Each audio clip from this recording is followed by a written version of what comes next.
Hello there, welcome to my new podcast. I've decided to start making these just because I'm bored as fucking hell, and it seemed like a good idea at the time, so this first episode is just me letting you know what the deal is.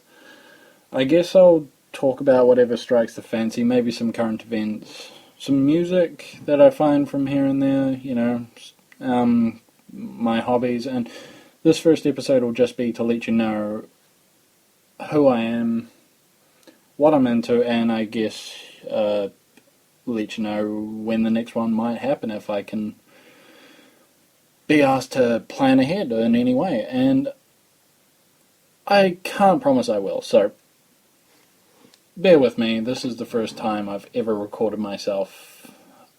I'm really fucking nervous. But there we go. So, my name is Tom. I am just turning 20 quite soon.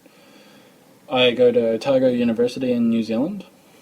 I study a computer science major, and at the moment I am studying in particular the basics of Java-oriented programming, but I know it pretty well, so I'm actually beginning to work on a mobile phone app, just out of sheer curiosity to see what I can do. It may require some XML, but that's neither here nor there. I like to play Xbox. I play general playing cards, poker, any other random shit like that, and I am something of a gamer. I can build websites, shit like that.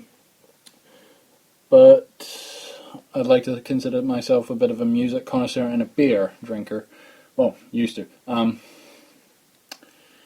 Also, one of my major hobbies at the moment is Magic the Gathering. I grew up with this game as a kid when I was in primary school, and we never really understood it, so we just kind of buggered around with it.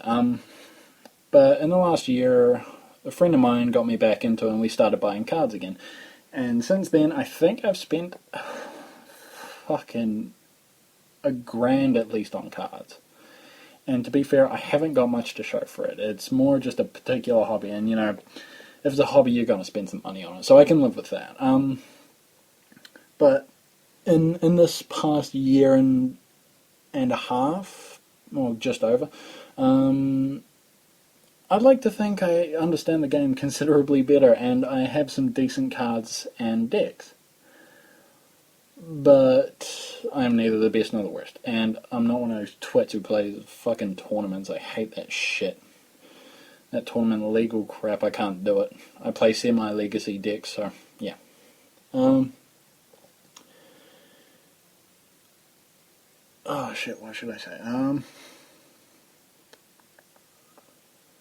yes, I'm working on a phone app at the moment, and effectively it will consist of, basically, you select a type of conversion that you want to do, so be it measurement, temperature, that sort of thing. Electrical units as well, but and it'll convert from either way back, and all you need to do is select your method of conversion that you would prefer. Type in a single number, whatever it may be, that you want converted, and then it will read it back, and you can do it as much as you like, nice and easy. And being a lazy bastard, I do not want to build a GUI, so I'm not going to bother with it. I'm just going to use NetBeans, which is an open source software program that will help you build a GUI just by drawing it out. So I'm looking forward to fucking around with that. Really, a lot of code at the moment, but it's just because I haven't attached a GUI, so I've just got too many instances of scanner classes. That doesn't really matter, but on a phone it will, because, less space means, there's going to be a bit more to run, it's going to take up more memory, and it's going to eventually encroach on your data of the form, so it's just better off revamping the code once I get the GUI built. But my laptop actually just crashed, so I can't really do a lot about that at the moment. So if I do coding, I have to do it on the downstairs PC, which can handle it. It's just I don't actually have any work saved on there, so I have to transfer it there via USB. excuse me. I also, oh shit, what was I going to say? Oh yes, a bit of a webcomics nerd actually now, like really big webcomics nerd. You know, like questionable content, something positive. I started reading that late last year, I think. No, maybe. No, it'll be early. No, shit, I don't know actually. It might have been, yeah, late last year or maybe even early last year. But over about a week, I caught up with something like 4 to 5 years of comics. Just because I was reading them one after the other every day. I kind of neglected all my uni work and friends, but it doesn't matter. They're still there, so is the uni work, so I caught up with it. And it's a good one. Same with Dave Willis's stuff. He's according to Jeff Jacks, the author of Questionable Content, a bit of a cunt, but you know, I like his comics.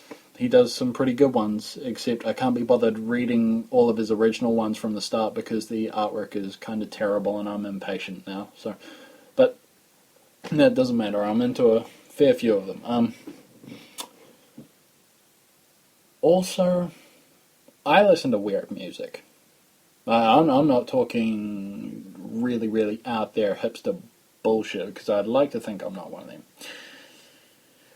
But I do like to listen to strange things. They tend to be more entertaining because, personally, I think if you write something that's outside of the curve that people listen to, it's got to be good, or it's not going to make it, you know? Like, if you're effectively inventing your own genre, like Animal Collective and stuff like that do, you got to do it well, or you're going to fade away, and your music's not going to be heard by anyone. So, you got to be good at what you're doing, which prompted me to seek more complex varieties of music and stuff like that. So, effectively, last year was a big turning point for me, because I used to listen to, you know, a lot of death metal and a lot of real growly, angry music, because I wasn't very happy.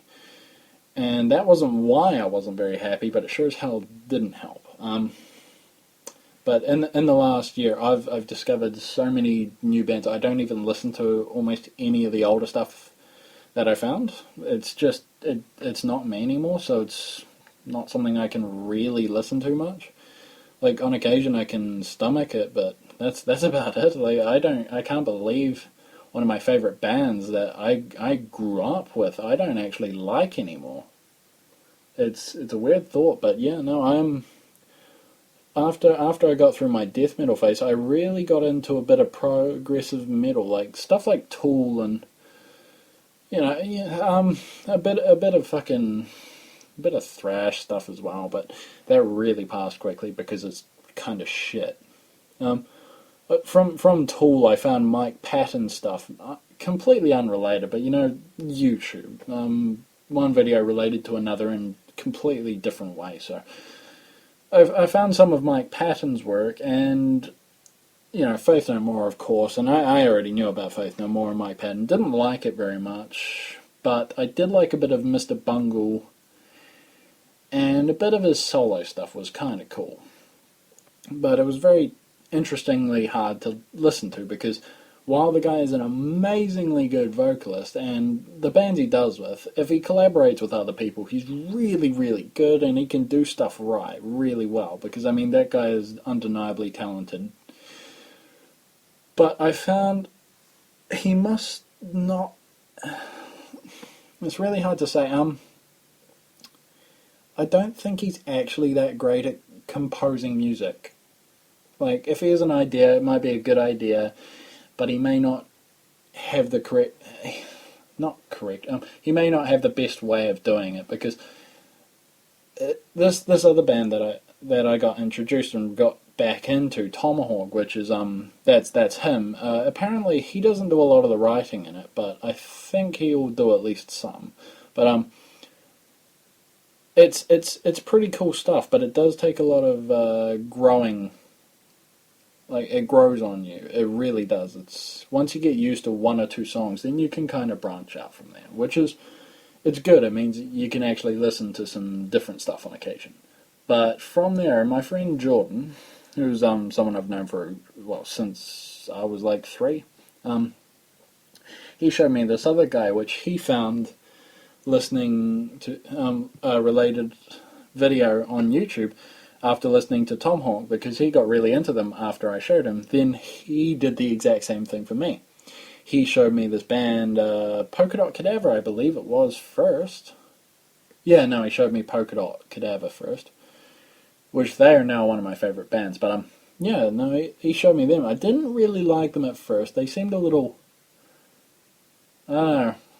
It was hard to say because I can't really remember, but I remember it was cool stuff, but I never thought I'd get into it. I thought it would be like, oh yeah, I could probably download this and kind of listen to a little bit of it, but it was just too hard to find something I really liked. But you get that, you know. And then I listened to a couple of the songs that he linked me to that were really good ones, and it just took off from there. It snowballed. I started listening to that entire album, which was their first one that he had linked me to, and then I discovered, oh, yep, they've got a second one. I'll give it a look. And I found that there was also another band. Well, not that one. Jordan showed me these 2 other bands he'd done. Well, one he'd done first, and then that disbanded, and then they moved on to Polka Dot Cadaver, which was Dogfish and Disco. They were a very interesting band, but very well, they sounded a lot less polished compared to Polka Dot Cadaver. Also very different to each other, but they definitely shared a link, which was the lead singer, the man Todd Smith. He was exactly like Patton in my ears at first, which I know a lot of Patton and Todd Smith fans would fucking hate me and kill me for that, but initially that's what I thought. They sounded exactly the same. They had the same style and they shared the genre. No one else was in it, but no. I can't hear any common area for their voices now. They're very different vocal styles, and what I found with Todd Smith, which made it easier to get into than Tomahawk, was he is very good at writing music. He's not the most talented vocalist in the world, but I really like his voice. But he's a very, very good writer. Like, he knows how to make music fit together and seems very natural flow. Which that's what makes a good musician, in my opinion. So I was really happy with that when I found them. And then, of course, Dogfish and Disco was a little less polished, but it was the same ideals behind it. It was the same cohesiveness that they had. And then, of course, I found El Creeper, and I didn't like that at first either, because it was too soft, because it was into the more hard-edged side of Polka Dot Cadaver and Dogfish and Disco. And I thought, well, Todd Smith's fine, like, it's good. El Creeper's a good side project that he did, but it's not the best I've heard. And then, of course, yeah, it grew on me, as all of Todd Smith's music has.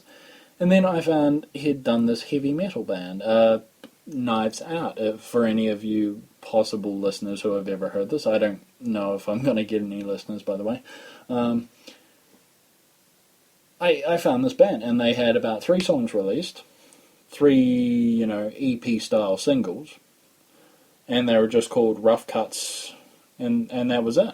And they were really, unpolished sound, but they were pretty good. I liked them. They were really, really easy to listen to, surprisingly. And they had, well, you think of stereotypical metal, any Christian says, well, no, not any Christian, I have a lot of Christian friends, any really fanatical Christian or any devout religious person or anyone who hates metal in any form, they all say it's satanic, it's about killing people, blah, blah, blah, it's going to make you depressed. Knives Out is the stereotypical sound. It's gross guitaring that fits so well. Its lyrics are literally about murder and stuff like that. But at the same token, if you're not angry, but you've got a bit of energy and you want to headbang to metal, it's perfect, So that's fine. I liked that. And then I found out, of course, I'm actually not sure if this is completely right, or whether he just, whether he was in the band, or whether he featured in it, but Ryan Dunn was in a band with Todd Smith. They filmed